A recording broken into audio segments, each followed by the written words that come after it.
Hello everybody, welcome to a cube version of Full Force. So these are always exciting. Holiday cubes only come around every once in a while. I guess they're now vintage cube or powered cube. This is a lot of fun. This is a very powerful format. It has all of the original Power 9. It has things like Channel.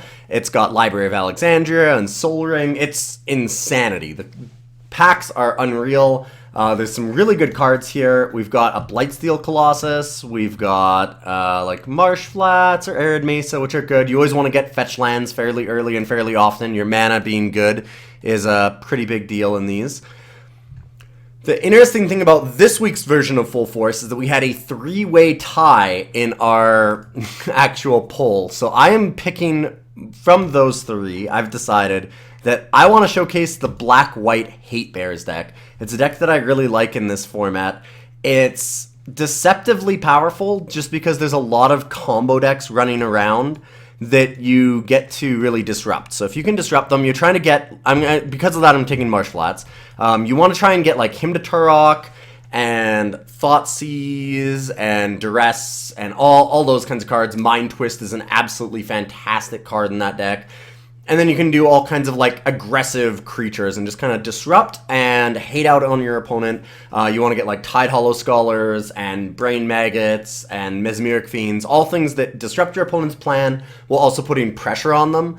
And what that does is it means that a lot of the really crazy combo decks, like we just passed Blightsteel, Tinker is in the format. So you can Tinker an early artifact into a Blightsteel. But what you want to do is you want to like take their Tinker out of their hand on like turn 2 or something. And then they're stuck with a Blightsteel later that just does nothing. So you can take out key pieces of their deck and just really make a lot of their deck kind of useless.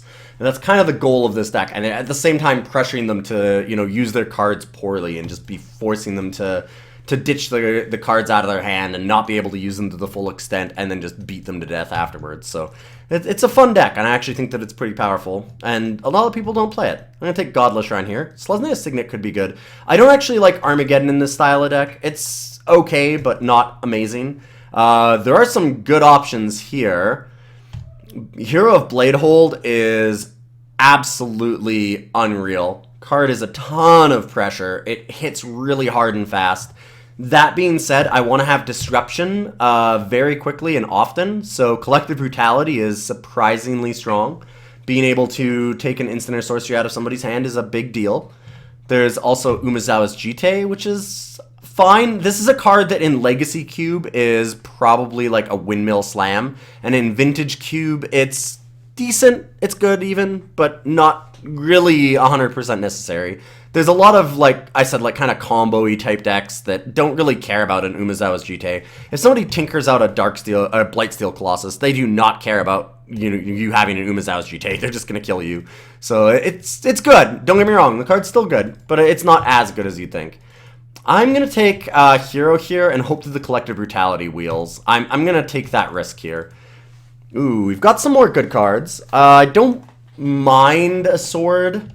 I'm not as big on the swords in this as some people are. I don't really like them in this Hatebears deck. I'd rather just have creatures. War Priest of Thune is a pretty solid card. Destroying enchantments is pretty big. And anything that's like a 2-drop and has like a possible hate kind of connotation to it, like some kind of disruption for your opponent, is often pretty good. It's too bad it doesn't destroy artifacts, because that would make it insane. Vampire Nighthawk is okay. Yeah, this pack's actually kind of weak. I don't know why I said it was good. I mean, War Priest of Thune is fine, but not amazing. I'll take it here anyways. There's nothing else that I really want. Necropotence is not the card for this deck. We will be playing black, hopefully, but Necropotence doesn't really do what we want. Parallax Wave is good against other creature decks, but we generally will have a good deck against those kinds of decks anyways, and I want to make sure that we have enough disruption to really rely on it and be able to beat those kind of unfair kind of combo decks first. Faith's Fetters is removal, and it does gain us some life, so that could be okay. Kind of like Recruiter of the Guard. It can find us other creatures, which is nice. Dark Confidant is okay in this deck, actually. Normally, I don't like it in Cube because you end up getting, some high-priced creatures and spells, and drawing those off of Dark Confidant is subpar. But I think in this deck, Dark Confidant might be good enough. I feel like either one of these wheel if I take the one. I'm kind of thinking that I take the Recruiter and wheel the Dark Confidant. And I'll pass on the Faith Fetters for now. I want the deck to be a little more aggressive. I don't want a ton of 4-drops. So I'm going to leave that for now.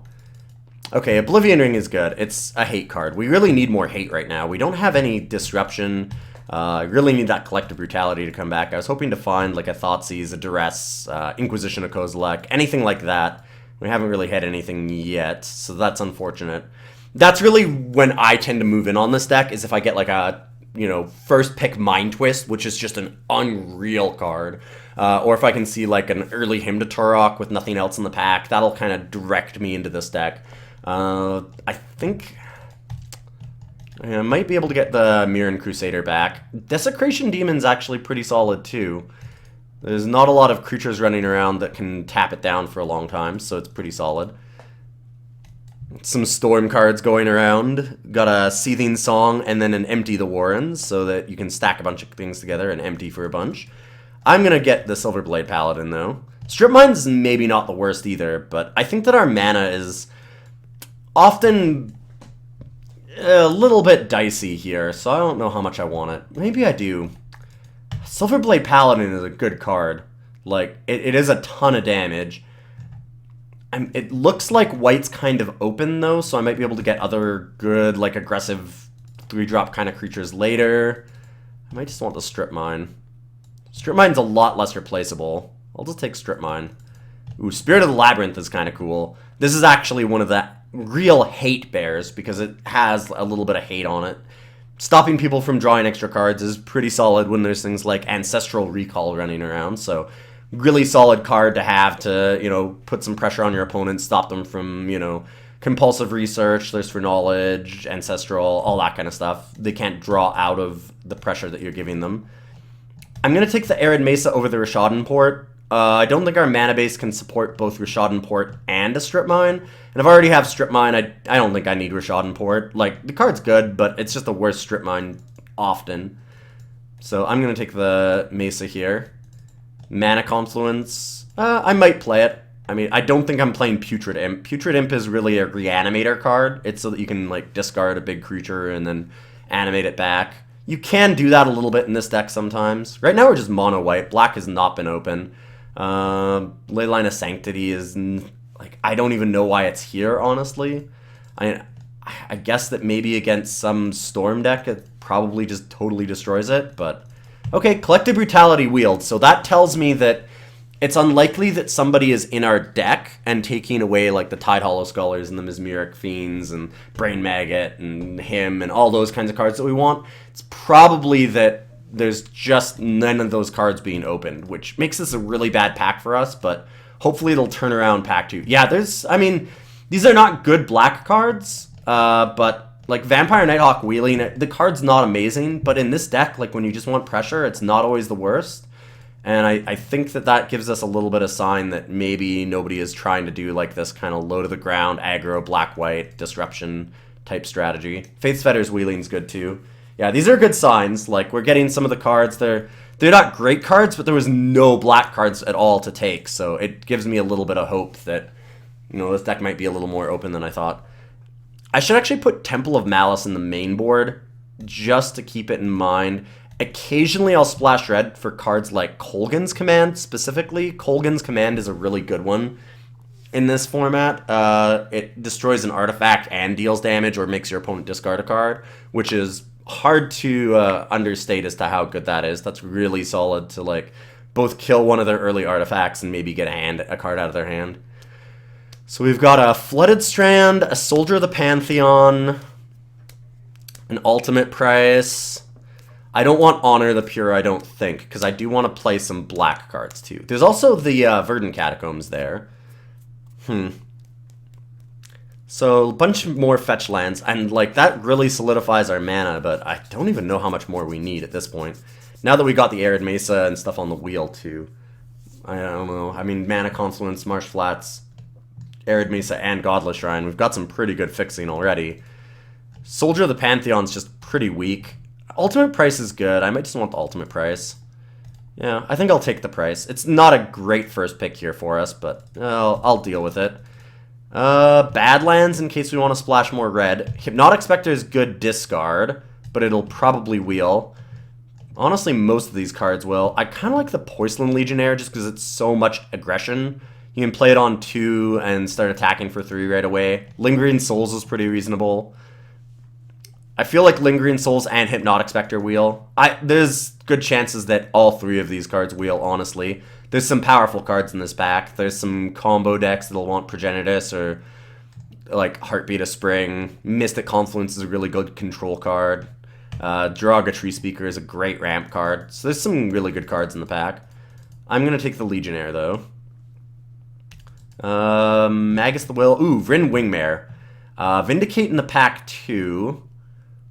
Vindicate just killing anything's pretty solid. I like the Vryn Wingmare because it stops people from playing more broken things. You just kind of shut them off a little bit. So I'm going to take the Wingmare here and hopefully wheel the Vindicate. I mean, I already have O-Ring and Ultimate Price. This deck has a lot of ways to kill things. There's Anguish on Making that'll likely come around at some point too. So I think that this is fairly replaceable, but I want cards like Wingmare, and I haven't seen a lot of them. Selfless Spirit is okay. It's good aggression, and it really protects your other creatures.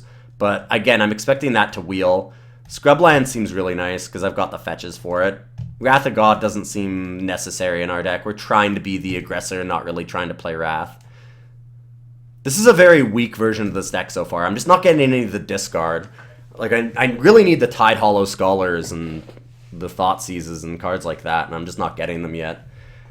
Take Bitter Blossom here. If we get a Skull Clamp, this deck looks a lot better, because we do have a lot of cheap creatures that we can sacrifice to it, and a Bitter Blossom would be nice for that strategy too. It's also just, I mean, it's kind of nice in its own. It's nice pressure. It's really good against control decks because they might wipe the board, but you can just rebuild your board really quickly. If we get something like Recurring Nightmare, it's very, very powerful with Recurring Nightmare because you make a thing that you can sacrifice for your better creatures every turn. So I like that style. Ooh, Monastery Mentor. Oh, and Tide Hollow Scholar. All the cards that we want in the same pack. Oh, no. Oh, Monastery Mentor is so good in this deck. If you can be disrupting them while building an absolutely insane board because it gives you a 1/1 and gives all of your creatures, like, prowess, then it's just so good. Like, Monastery Mentor is an absolute beast in this deck. That being said, Tide Hollow Scholar is one of the best ways to just remove things from your opponent's hand while providing pressure for yourself. So it's a really key card here, too. These are both fantastic. I'm thinking that Tide Hollow might wheel here, though, and Monastery Mentor almost certainly won't. So I'm going to take the Mentor. Feel kind of bad about it, but it's the best choice that I have to make from a crappy situation. A Wall of Omens to draw. I mean, I could take Isochron Scepter and hope that I can care about Ultimate Price or Disenchant, maybe. Just Wall of Omens doesn't seem like it does anything for us. We want to put pressure. This doesn't put any pressure. I guess I'll take the Isochron. There's really nothing here. Ooh, Relic Warder is really good. I love Relic Warder. This is... Remember I said that War Priest of Thune would be a lot better if it destroyed artifacts? Welcome to Leonin Relic Warder. It does have the downside of if they kill it, they get their thing back, but killing an artifact early while giving you a creature is really, really backbreaking for some decks. Honor of the Pure, Soldier of the Pantheon, Sword of Light and Shadow. Honor of the Pure is okay. I have a lot of white creatures, more than I normally do in this style of deck. I don't want to waste a lot of slots on things like Honor of the Pure, though. Then I might as well just be white weenie and probably cut the black entirely. And just try and be as aggro white as possible. But I really like the black disruption. I think that that's key. So I'm going to take the Soldier of the Pantheon here. Maybe Sword of Light and Shadow would be okay, but I kind of like Soldier. Like I said, I like the early pressure. Hypnotic Spectre is great. Magus of the Will. Smokestack with Bitter Blossom is okay, and that works with our strategy. That could be okay. I'm not going to be able to use Magus of the Will. Smokestack is an outside playable for us right now. We don't really have the deck for it, but it's more likely than Magus of the Will. Because Magus of the Will is just a vanilla 3/3 for us 95% of the time. And I mean, that's fine, I guess. Like, it is a fairly large creature, but it's not so big that, you know, I'd want to slam it. Lifebane Zombie is a great sideboard card. It's really good against, like, green ramp decks. so I like having that. They can't block it ever, and you get to remove things from their hand. Oh, the Tide Hollow Scholar Wield. Alright, this deck got a lot better on the back of that. I'm really hoping that we can hit some Hymns or Thoughtseizes, things like that in the next pack. We have a decent deck right now, though, and we don't have to waste any picks on fixing, because we have both of the dual lands and 2 fetch lands, which is really awesome. Stoneforge Mystic. Oh, I kind of regret not taking that sword now, because Stoneforge Mystic is a reason to have a sword. I don't like having them otherwise, but with a Stoneforge, it's like one of the reasons to take them. Because it's just so free off of this. I might just take it anyways. I don't really need a Coalition Relic. We're not trying to ramp, and we don't need the fixing. Even though this card is very powerful, it's just not necessary for us. Reclamation Sage is really solid. It's the card that Leonin Relic Warder wishes it was, but I mean, I'm not going to be able to splash green for it. I don't think that's the case, so I'm going to take the Stoneforge and hopefully pick up a decent equipment. Equipment tends to go pretty late, so that's fairly likely. Wow, there are some great cards here for us. Thalia, Guardian of Thraben is really nice. Early Vryn Wingmare. Banishing Light is good removal, but none of them quite compare to Mox Sapphire. Even an off-color Moxen is still just totally ridiculous. I mean, if you can turn 1 like Selfless Spirit into turn 2 Monastery Mentor or something, that's pretty big. Turn 2 Monastery Mentors tend to win games, so I will take the Mox Sapphire. Free ramp in any deck is always insane. Ooh, Wormcoil Engine is really good. Mother of Runes is good protection for all of our creatures. Mesmeric Fiend is great disruption. I really want that to wheel. As much as I like Wormcoil Engine, I want to be really aggressive, and right now we're fulfilling that. Like, we actually don't have a lot of top end, so I can probably get away with playing like 16 lands here, maybe even 15. And I like Council's Judgment because it kills anything. They can have like True Name Nemesis, which gets protection from you, so everything that you control, and you can still kill it with Council's Judgment, which is really nice. Like, this is the best 3-mana kill spell. It just, when you absolutely have to kill something, no matter what, Council's Judgment does it. So I'm going to take the Judgment here. The card's really nice that way. Ooh, Brain Maggot versus Recurring Nightmare. What do I have that works with Nightmare? I have Stoneforge Mystic can buy things, but I don't have enough to buy, i.e. I don't have anything yet. It does rebuy like extra creatures because if I have spares from Monastery Mentor or Bitter Blossom, that's really good. It does rebuy Recruiter of the Guard, which draws me more gas here. I really like the Brain Maggot, and I don't have a lot of disruption. Recurring Nightmare is a lot more powerful. But this just seems like key to our deck right now, and we have so little disruption that we're looking like we're in a bit of trouble, honestly, because we can't beat a combo deck, and Recurring Nightmare is not going to let us do that, because this is a grindy card. I'm still going to... Should I just take it anyways? I'm going to take the Brain Maggot, and I know that people are going to yell at me for it. Like, and it's a crazy pick. I'm not 100% certain that's true. I'm thinking that Brain Maggot wheels, but I feel so bad if it doesn't, and we already know that that other Mesmeric Fiend might not come back. We don't have another shot at a card like that, so I'm going to take it. I just need a way to stop like a combo deck from killing us. Take Batterskull. Batterskull is the best card that you can get with Stoneforge Mystic, so seems pretty nice. Not a bad top end either. You don't need a lot of top end, but it's, you know, acceptable. We could have gone into the Unburial Rites Recurring Nightmare deck. That actually happens sometimes because of Collective Brutality. You can discard high-priced creatures and then just buy them back with Unburial Rites or Recurring Nightmare. I've had a few black-white like aggro decks like this that have morphed into Reanimator-style strategies pretty quickly, so it's a nice flexible deck. I really do like the black-white in this cube. It was always a pretty solid choice in my mind. It punishes a lot of unfair decks if you get enough disruption. We don't really have enough to get the great matchup that I want. I might just take Sacred Foundry just on the off chance that I find a red card still. I don't need land tax, I don't need Linvala, I don't think that I need any of those kinds of cards. Unexpectedly Absent. That does kill anything. Sometimes it also is just a time walk, because putting a permanent back on top that you don't care about, forcing them to draw it again when they're in trouble is really good. I'm not a huge fan of Absent, though. I might just want the Woe Reaper and just keep putting pressure. I don't think I need the Temple of Silence. Like, our mana's pretty solid. I don't know, 1, 2, 3, 4, 5 pieces of fixing. I'll take the Woe Reaper. Academy Rector. Hero's Downfall's nice. It does kill Planeswalkers. Hangerback Walker is okay. I'll take the Downfall here, I guess. It's scary to see Sneak Attack and Zealous Conscripts. These have some good combo potential. So that's slightly concerning. Although, it might not... Maybe I should take it the other way. If nobody's taking these, then that means that the combo deck's maybe not running around too much. Bone Shredder. Bone Shredder would be really good if we had that Recurring Nightmare, because you can just keep killing your opponent's things.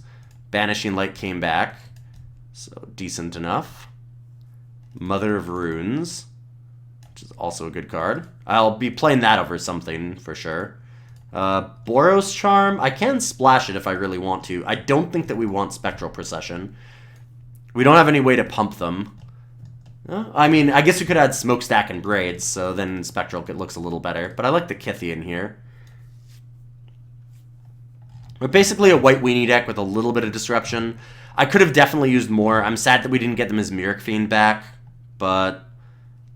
I mean, I'm glad that we took the Brain Maggot over Recurring Nightmare then, just because I think that it's more important that we have that disruption than it is that we have... another, like, kind of slow, grindy card. We're trying to kill our opponent fast. We're not getting a huge amount of value out of Recurring Nightmare. Although, it would not be a bad card in our deck. Like, don't get me wrong. That's not saying that I wouldn't play it if I had it. I would 110% always play Recurring Nightmare in this deck right now. But I would play Brain Maggot happier.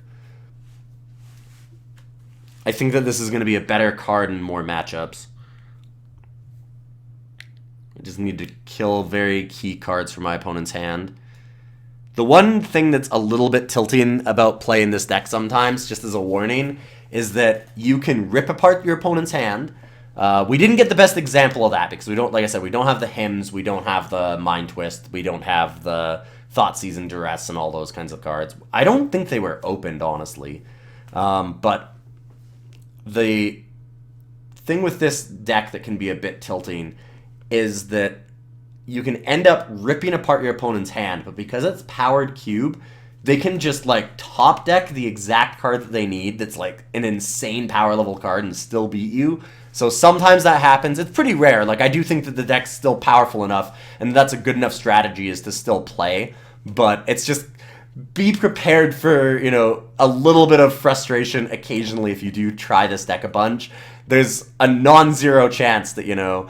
You'll sit there and you'll rip apart your opponent's hand. They'll have ramped out a little bit, though, and, like, have a couple of artifacts in play. And then you're like, well, I mean, all I have to do is just, like, dodge Woodfall Primus. And then they play Woodfall Primus and blow up your Oblivion Ring, get back their Planeswalker, and then just combo off and kill you. And you're just like, oh, it's so dumb. Like, they have 20-some cards to draw. They rip the one card that I need to miss.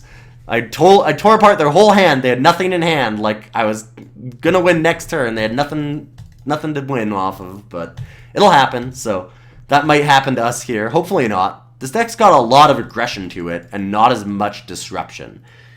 I'd like to see a little bit less aggression, a little more disruption. Like, I love the aggression. The aggression's fantastic, but I would have liked to have seen just a little hair more of disruption out of us. Like, I would absolutely trade, like, say, Poisson Legionnaire for a Hymn to Turok. Or even better, like Selfless Spirit, or, you know, War Priest of Thune. I wish that I had the Thalia. The Thalia not wheeling's kind of annoying, but I think this is pretty solid. We need to cut a few cards. I want to go down to 16 lands. Makes the Strip Mine a little dicey because we have Mock Sapphire as well, so we have 2 colorless sources as our lands. Because we go to 15 actual lands, and then Mock Sapphire is one of them. because this is just a land. You can count it that way. The big problem that way is that we end up with a little bit of tough mana. I think we cut the Strip Mine. And then I can also cut the Temple of Silence. I don't like a tap land in an aggro deck like this. That's the big thing. I think that if my mana color-wise is okay if I play Strip Mine and Temple, but I'm really against playing the tap lands in a deck that's trying to curve out and be aggressive. Because if we're trying to pressure them with Hero of Bladehold and we need to get our 4th land, and we draw Temple of Silence, that just time walks us, and it's horrible. Like, it's really bad to hit it. So I think that we just need to cut it. And if I'm cutting that, then the 2 colorless is a little bit tough, and so I think that the Strip Mine just needs to go. Mox Sapphire is a little more powerful than Strip Mine. Strip Mine's great. It's totally insane, but Mox Sapphire is even better. And now I need to cut 3 cards from this deck. I like the Kythian. I like Soldier, Mother. I might just take the War Priest and sideboard that against the deck that actually has the enchantments. I do like the Bitter Blossom, although I'd like it a lot more if we had the Skull Clamp. I could maybe take it out here. Play it against the more controlling deck where I am worried about single target removal or board wipes or something. Yeah, I might just do that. I like Bitter Blossom a fair bit, but I think it's a little bit less interesting in a deck like this. If I'm trying to kill them on like turn 5 or something after I hit a hero or Monastery Mentor and start going off with that, then Bitter Blossom looks less interesting to me. Because this needs to... It requires a few turns to really rev up. And if you draw it on turn 5, then, you know, you're waiting another 4 turns until it's really beating your opponent down. So I think it's an okay cut here. Last card to cut. Banishing Light? Probably not. Got Tide Hollow Scholar I like. Ultimate Price I think I need. I don't really have a lot of removal for creatures. Not instant speed. Maybe the Downfall, just because I can use Judgment, O-Ring, or Banishing Light instead. Or actually Faith's Fetters. It's just the most expensive one. Downfall being instant speed can be really nice. It kills things like the Splinter Twin combo that somebody could have. I might side it against a deck like that instead, though. And this is 24. The double black's a little bit tough, is what I'm thinking. Because we are so heavy white that our mana's a little bit better if we lean, you know, like a little heavier white and count Hippie as a little bit of a later hit. This is more of a 4-drop for us kind of thing. And that's okay. Our curve's still pretty decent if we move it that way. Yeah, I think this is fine. Okay, so we've got 3 black sources. 3, 4, 5, 6, 7, 8. 8 black sources. And 8, 9, 10, 11, 12, 13 white sources. I think I can go 12, 9. I want to get Brain Maggot and Tide Hollow Scholar down on curve early. And 9 mana should be able to do that for us. So yeah, I like this. This looks pretty solid. I don't think it's amazing. Like I said, I really wanted more Mind Twist. Especially in this deck, because we didn't get any ramp really besides the Mock Sapphire. Hymn to Turok and like Thoughtseize would have been fantastic. If I could just replace like a Mardu War Reaper with a Thoughtseize and you know, Selfless Spirit with a Hymn to Turok, this deck would be awesome. As is, I mean, it's fine. It's certainly not bad, but it could be better. I do like the Monastery Mentor. This is one of the better cards I think you can have in this style deck. It's funny because I don't think this card's as good in the White Weenie deck because you don't have as many non-creature cards to play in that deck. You don't really care about that. But it really shines in like a black-white style deck where you can just keep playing Disruption or creature removal and then be able to make creatures every turn anyways. So you're both just ripping apart their hand and pressuring them. And Monastery Mentor is just insane in that style. I really like the card in this deck. We're a little bit light on those interactions in this one, but it's still pretty good. I think that it's a solid card.